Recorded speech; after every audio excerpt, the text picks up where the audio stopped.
The wrath of Peleus' son, O goddess, sing. And the man for wisdom's various arts renowned, Long exercised in woes, O Muse, resound. And another poet, Again, O Muse, inspire my verse, and sing How from the Asian land a mighty war Spread over Europe. Tragic poets also indicate respecting the drama, though not immediately, as Euripides does, yet they indicate what it is in the prologue, as Sophocles in the CEdipus, Polybius was my father. And after the same manner comic poets. The most necessary and proper office, therefore, of a proem is this, to unfold the end for the sake of which the oration was composed. On which account, if the end is manifest, and the subject matter is trifling, the proem must be omitted. Other species of proems, however, which are used by orators, are remedies and things of a common nature. And these are derived from the speaker and the hearer, from the subject matter, and from the opponent. From the orator, therefore, and the opponent, those proems are derived which pertain to the dissolving or making an accusation. But these must not be similarly employed by the plaintiff and defendant. For by the defendant, what pertains to accusation must be introduced in the beginning, but by the plaintiff at the end of the oration. But for what reason it is not immanifest. For it is necessary that the defendant, when he is about to introduce himself, should remove all impediments, so that he must dissolve the accusation at the beginning of his speech. But the opponent should be criminated by the plaintiff at the end, in order that the hearers may remember the better. What, however, pertains to the auditor consists in rendering him benevolent to the orator, and enraged with the opponent. Sometimes, also, it is advantageous to the cause that the auditor should be attentive, and sometimes that he should not. For it is not always beneficial to render him attentive. Hence, many orators endeavour to excite laughter in their hearers. A summary account of a thing also contributes to celerity of apprehension. And this is likewise effected by the orator's appearing to be a worthy man. For the audience are more attentive to men of this description. But they are attentive to great things, to things pertaining to themselves, to admirable and to delightful things. Hence it is necessary to inform the audience that the oration will be concerning things of this kind. On the contrary, if the orator wishes the audience not to be attentive to the cause, he must say that the subject matter is a thing of small consequence, that it does not pertain to them, and that it is a troublesome affair. It is necessary, however, not to be ignorant that all such things are foreign to the orations, for they pertain to a depraved hearer, and to one who attends to what is foreign to the purpose. For if he were not a person of this description, there would be no occasion for a proem, except so far as it is requisite to give a summary account of the affair, in order that the oration, as a body, may have a head.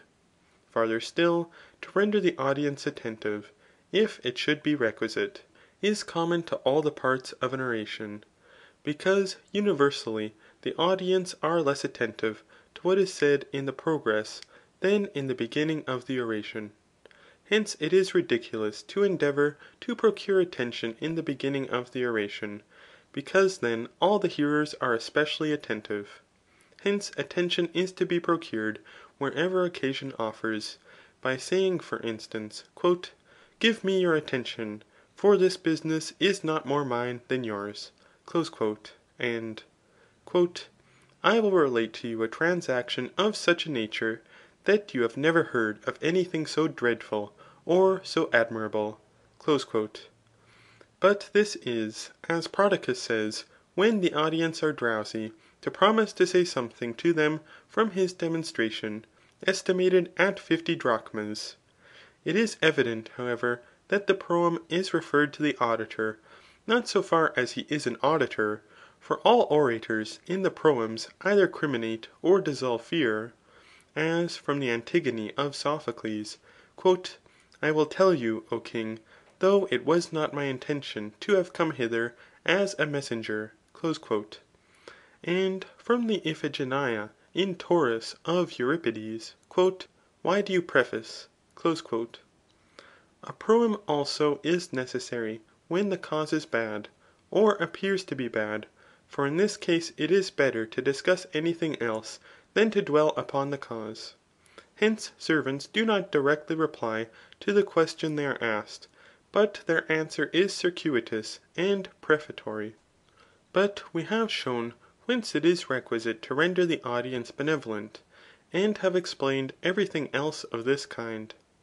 Since, however, it is well said by Ulysses to Minerva in Odyssey 14, Give me as a friend, and a man to be pitied, to reach Phoenicia's land. It is necessary to pay attention to these two things. But in proems of the demonstrative kind, it is necessary to make the auditor fancy, that either himself, or his race, or his pursuits, or something else belonging to him, is praised, together with the person who is the subject of the oration. For what Socrates says in the Menexemus of Plato is true, that it is not difficult to praise the Athenians among the Athenians, but among the Lacedaemonians. But the proems of popular orations are derived from those of the forensic kind. For these have not naturally any themselves, since the audience are well acquainted with the subject, and the thing itself is not in want of any proem. But a proem is here requisite either on account of the orator, or the opponents, or if the audience should not think the affair of just so much consequence as it is, but of greater or less consequence. Hence it is necessary either to criminate the opponent, or to dissolve the accusation against him, and either to amplify or diminish the affair. But for the sake of these things a proem is requisite, or a proem is necessary for the sake of ornament, since without this the oration will appear to be carelessly composed. And such is the encomium of Gorgias on the Eleans ; for without any previous extension and graceful movement of his arms, like the Athletæ before they engage, he immediately begins, Elis, a happy city. End of chapter 14 of book 3. Recording in memory of Mitchell, Edwards.